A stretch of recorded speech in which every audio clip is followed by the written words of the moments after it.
എടാ രമേശ, സത്യമായിട്ടും ഞാൻ നിന്റെ കാള് കണ്ടില്ല. അത് മാത്രമല്ല, ഈ കുന്ത്രാണം ഞാൻ എപ്പോഴും കൈ കൊണ്ടു കൊടുക്കുന്ന ശീലം എനിക്കില്ല. സത്യം. ആ, എനിക്കിത് ഞോണ്ടുന്ന എപ്പോഴും ഇഷ്ടമല്ലടാ. സത്യം, നീ കാര്യം പറ. ആ ആ ആ ആ അന്ന് 10ാം ക്ലാസ്സില് എവിടെ വെച്ച്? എന്നാ പരിപാടി? ഓ, എനിക്കിപ്പോ സമയമൊന്നും ഇല്ലടാ വരാൻ. അതേ, എനിക്ക് അതിനകത്ത് വരുന്ന വലിയ താല്പര്യമൊന്നുമില്ല. നോക്കട്ടെ പറ്റുവാണെങ്കിൽ ഞാൻ വരാം. അത്ര എനിക്കിപ്പോ പറയാൻ പറ്റും. ആ അല്ല, നിങ്ങളെയൊക്കെ കാണണമെന്ന് ആഗ്രഹമൊക്കെ ഉണ്ട്, അതില്ലാഞ്ഞിട്ടല്ല. ആ വരാൻ നോക്കാം. പറ്റുവാണെങ്കിൽ ഞാൻ വരാൻ നോക്കാം. ഉറപ്പ് സത്യം. ഇടി, അതേ, പണ്ട് എൻ്റെ കൂടെ 10ാം ക്ലാസ്സിൽ പഠിച്ചിരുന്ന ഒരു രമേശ് നായരുണ്ട്. അത് 10ാം ക്ലാസ്സൊക്കെ കഴിഞ്ഞ് അവൻ പിന്നെ പ്രീ ഡിഗ്രി കഴിഞ്ഞ് എഞ്ചിനീയറിംഗ് ഒക്കെ കഴിഞ്ഞിട്ട് പിന്നെ അവന് വലിയ ജോലിയൊക്കെ ആയിട്ട് അവനങ്ങ് കാനഡയിൽ അവനും ഭാര്യയും പിള്ളേരും ഒക്കെ ആയിട്ട് അവിടെ ജീവിക്കുക. അവനിപ്പോ വിളിച്ചതാ, 1 മാസം മുമ്പും വിളിച്ചായിരുന്നേ. അവനിപ്പോ നാട്ടിൽ വന്നിട്ടുണ്ടേ. അത് പറയാൻ വേണ്ടി വിളിച്ചതാ. അല്ല, വേറൊരു കാര്യമുണ്ട്. അവനിപ്പോ ഒരു ചെറിയ ആഗ്രഹം. അന്ന് ഞങ്ങൾ 10ാം ക്ലാസ്സിൽ പഠിച്ച പിള്ളേരെല്ലാം കൂടെ ഇപ്പൊ വീണ്ടും ഒരു ഗെറ്റ് ടുഗദർ അന്നത്തെ പിള്ളേരെല്ലാം കൂടെ ഒരുപാട് വർഷമായില്ലേ കൂടി കണ്ടിട്ട് എല്ലാവരെയും കൂടെ ഒന്ന് കൂട്ടി യോജിപ്പിച്ച് എവനായിപ്പോ മുൻകൈ എടുത്തോണ്ടിരിക്കുന്നു.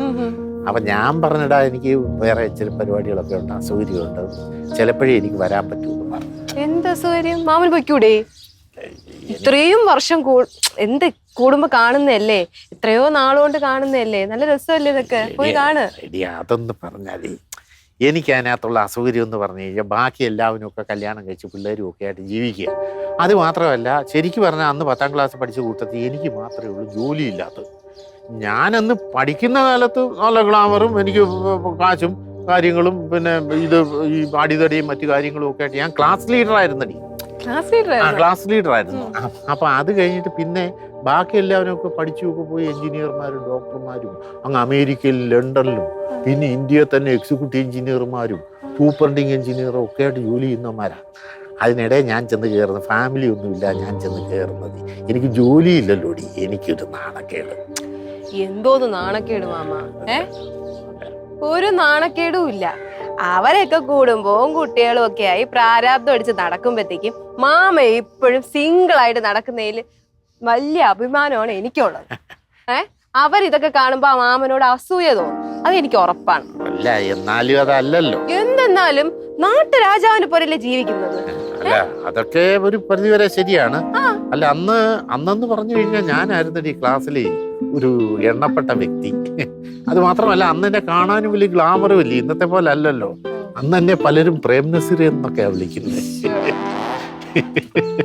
ഇന്നിപ്പോ അത് അങ്ങനെ വേണ്ടാന്ന് വെച്ചത്. ഇപ്പോഴും മാമനെ കാണാൻ മമ്മൂക്കെ പോലെയൊക്കെ ആണ് അല്ലല്ല, അങ്ങനെ പലരും പറയുന്നുണ്ട്. എന്നല്ല ഞാൻ പറയാൻ വന്നത്. അങ്ങനെ പറയുമെന്ന് മാമൻ വിചാരിക്കണ്ട. അത് പറയുമ്പോ മാമൻ അങ്ങ് സുഖിക്കും അല്ലേ? അല്ലേ, അങ്ങനൊന്നുമില്ല. മാമൻ പോവാൻ നോക്ക്.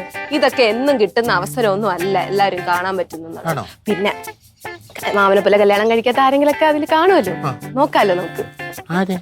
പെൺപിള്ളേരെ അവരൊക്കെ അമ്മമാരായി കാണും, വല്യമ്മമാരായി കാണും. ഇനി കൂടുതലൊന്നും ആലോചിക്കാല്ലോ, മാമ എന്തായാലും പോണം. പക്ഷെ അതിനകത്തൊരു പ്രശ്നമുണ്ട്. ഞാൻ ഈ മുണ്ടും കയ്യിലും ഒക്കെ ഇല്ലേ സാറിന് കൊടുക്കുന്നത്. അപ്പൊ അത്രയൊരു ഫംഗ്ഷൻ പോകുമ്പോ എന്തെങ്കിലും പാന്റോ ഷർട്ടോ ഒക്കെ വേണമല്ലോ. അത് വേണം. അല്ല, അത് നീ എന്നെ ഒന്ന് സഹായിക്കണം. ഞാനീ ഒരു പാന്റും ഷർട്ടും ഒക്കെ എടുക്കാൻ വേണ്ടി പോകുമ്പോ നീ ഇവിടെ വന്ന് എനിക്കൊന്ന് സെലക്ട് ചെയ്ത് തരണം. ഞാൻ എപ്പോ വന്ന് ചോദിച്ചാൽ മതി. പക്ഷെ ഒരു കാര്യം കൂടെ ഉണ്ട്. മാമൻ പാന്റ് ഷർട്ട് എടുക്കുമ്പോഴേ എനിക്ക് ഒരു ജോഡി ഡ്രസ് എടുത്തു. ഒരു ജോഡി ഡ്രസ്. അല്ല, എന്റെ പെട്ടിക്കകത്തേ പഴയ ഒരു പാന്റും ഷർട്ട് ഇരിപ്പുണ്ടായിരുന്നു, അത് ഞാൻ ഇട്ടോളാം. ആണല്ലേ? അതെ, മാമന് അച്ഛനെ പോലെ ആവരുത് കേട്ടോ. നീ വിഷമിക്കണ്ട, നിനക്ക് ഒരു ജോഡി വാങ്ങിച്ചു തരും.